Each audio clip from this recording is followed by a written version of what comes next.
Setting up a new iPhone is really easy to do. Now the first thing you're going to want to do is you're going to want to charge it for a minute because it's actually going to come dead. I have charged this for about an hour now, so it's about at 60 or 70%. And once you charge it, it will turn onto a screen like this. Now what you want to do from here is you just want to swipe up on the screen to actually open up the phone and actually just select your country that you're in. I'm in the United States, so I will pick United States. And you can actually choose the appearance size, whether it be big, small, medium, or large, the text size. Click on continue, and then you can either choose to set your phone up from another device right here, just by bringing in your old phone right here, just to another phone, so it can actually search for it, connecting it. But if you don't have another device, how you do this is you click on set up without another device.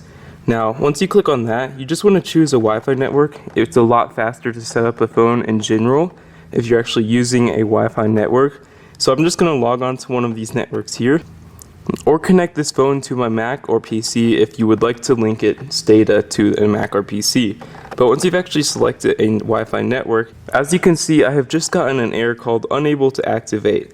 This iPhone cannot be activated without an internet connection. You can try again or activate connecting your phone to a Mac or PC. Now what this means is you have to actually connect to a Wi-Fi network, because you do not have a SIM card in this new phone quite yet, or if you do, it is not activated. So what you want to do is you want to get a Mac or PC, just any computer or just any other phone that you may have, and connect it to this other phone. And when you do that, you just click on try again from here, or you can click on other options at the very bottom and choose a Wi-Fi network or choose Mac or PC. Now how you connect it to a Mac or PC is you want to get a cord like so, and just plug it in to the phone, and then you want to plug this cord in to your Mac or PC and open it, and it's going to ask, do you want to trust this iPhone?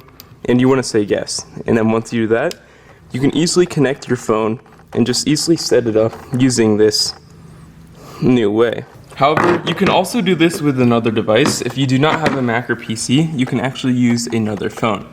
Now, as you can see, I have another iPhone right here, and how you actually connect it is it's going to say looking for nearby devices. And once it says that, you just want to basically turn this phone on, and it will actually link it to this phone right here when you actually turn on Bluetooth, Wi-Fi,